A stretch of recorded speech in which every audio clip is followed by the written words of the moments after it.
السلام علیکم۔ جو شخص ہر وقت باوضو رہے گا اس پر جادو کا اثر نہیں ہوتا۔ سود اور حرام کھانے والے کی دعا قبول نہیں ہوتی۔ جس نے اپنی نمازوں کی فکر چھوڑ دی اللہ نے اس کی فکر چھوڑ دی۔ ہر فرض نماز کے بعد آیت الکرسی پڑھنے والے اور جنت کے درمیان صرف موت ہے۔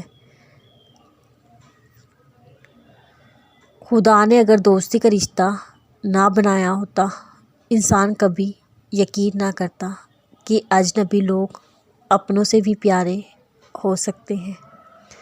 نبی کریم صلی اللہ علیہ وسلم نے ارشاد فرمایا، تم اللہ تعالیٰ سے ایسی حالت میں دعا کیا کرو کہ تم قبولیت کا یقین رکھا کرو اور یہ جان رکھو کہ اللہ تعالیٰ غفلت سے بھرے دل سے دعا قبول نہیں کرتا۔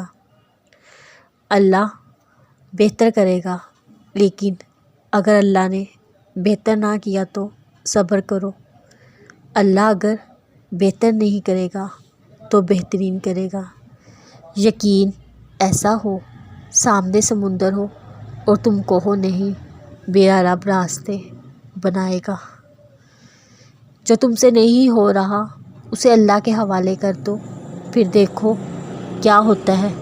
اللہ اسی کو وسیلہ بنا دے گا جو تمہاری راہ میں رکاوٹ ہے۔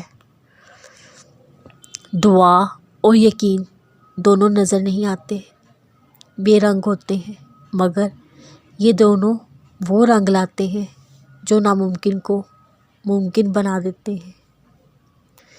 کسی کا یقین مت توڑو، ہو سکتا ہے آپ پر یقین کر کے اس نے زندگی کو جینا سیکھا ہو۔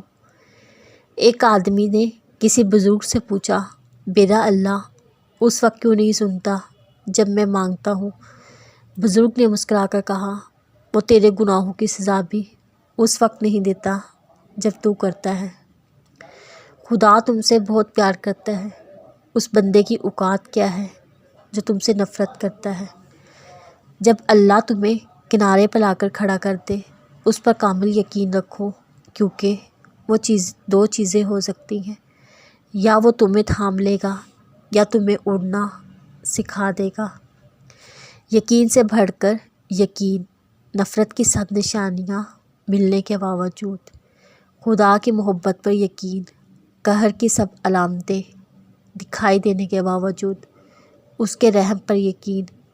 ہماری بیماری کبھی ٹھیک نہیں ہو سکتی، ساری دنیا کے کہنے کے باوجود اس کی شفا پر یقین۔ جو زمین سے نہیں ہوتا وہ آسمان سے ہوتا ہے، صرف رب کے حکم سے ہوتا ہے، اس شہادت پر یقین۔